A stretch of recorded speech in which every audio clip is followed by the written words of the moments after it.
అడిగి వస్తుంది తలకాయ కూర చేస్తాను తిందులే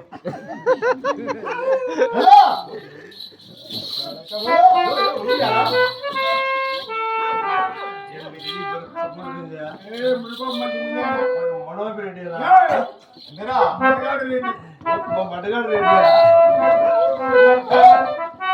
నడుపుతా వచ్చా కుక్కలు నిన్నకే నా పిల్లలు కొడుకు వేయ్యా కాదు